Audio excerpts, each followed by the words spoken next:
The purpose of this video is to go through a couple helpful shortcuts with you and then also talk about working within the worksheet or the workbook. So to begin with, for this data, this is some electrochemistry data that I collected, and there's lots and lots and lots and lots and lots and lots of data, and it takes a long time to scroll through to the end. So this was a perfect spreadsheet for this. But first off, let's expand these so we can see all our numbers. Remember how we do that? We hover over it and we double click. Now notice it's important how I have things highlighted. Like there I said, let's select all of these columns, and so I highlighted the columns. Sometimes students will try and do that with like this and wonder why nothing happened. So you have to be very aware of where you are within the cell, and also if you have accidentally clicked on a cell like twice, that sometimes makes things work weird. And so you have to be very cognizant of what have you clicked on and why. What is your purpose for clicking there, and then it should work as desired. Let's try rearranging some things. So if you look at my columns, these should all be numerical order, 0, 20, 40, and then 80 and 60 were switched. So if I want to switch them, sure I could like copy, delete. The easiest way to do that is just click on the column, right click, cut, click over here on E, right click, insert cut cells. And when I say click, I'm meaning left click, and then right click, I will always say right click. So you can just cut it just as easy like that. Now something else to note is if I right click and I click delete, see how this whole cell disappears and shifts over, whereas if I'm just clicking here and I click the delete button, it clears the contents. So that's important to note as to whether or not you're trying to clear something or delete the row or column entirely. Now you can just do this with a lot of things. You can move, you can rearrange rows the same way. If I want to insert a row, I can just click on it and hit insert, and it inserts one. If I want to insert like 5 rows, select 5 rows and then hit insert, and it'll insert that many above. Okay.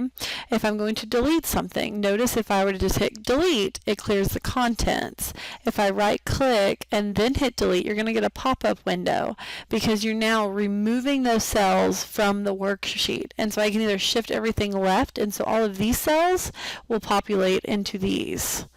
Whereas if I had said delete, shift cells up, then it would shift everything upwards. Or alternatively, I could say, oh, I didn't mean to just delete those cells. I want to delete the entire row or the entire column or what have you. And so you can see how those get slid up to match.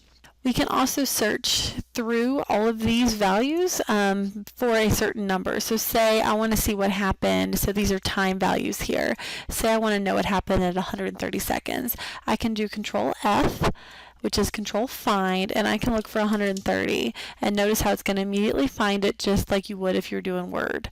But what's really neat about this, there are additional options where I can match case. So if I'm looking for a capital letter or a lowercase letter, you can do that. I can search within my sheet, or if I have multiple sheets here and I don't remember where this number is, but I know it's somewhere, I can actually change it to be the entire workbook. So that can be helpful from time to time. You can also have it do like the format. You can have it search for subscript or superscript. Also very, very helpful.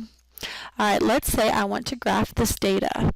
So if I want to graph it, maybe I'm like, alright, let's drag it down, lots and lots of data. But instead, there are tricks to how we do that. Let me go up to the top of my worksheet. So if I put my cursor here, and then I hit Control and then over, it takes me to the very end. So see, I'm just going to the end of the data. But if I hit Control Shift and over, see how it's highlighting as I go? Control Shift over. And the same thing, if I want to highlight all of this data, Control Shift down, it's going to go all the way until it no longer sees a single cell within my selection with data in it. So that's why it stopped here, was because I had data in this cell. Okay. Alternatively, see how I'm stopping a little earlier here? Let's say I go here and I hit Control down. See how there's still data below it? It's because it came to the last one within that column. And so that's how the Control up, down, over, hit Shift if you want to select, and then you can graph things accordingly. I have provided you with a list of my tricks and tips, and so it has a lot of this stuff in here. And so look through here and just see what you can figure out. The very end of it is my last suggestion to you, which is lots of things are cool and worth Googling.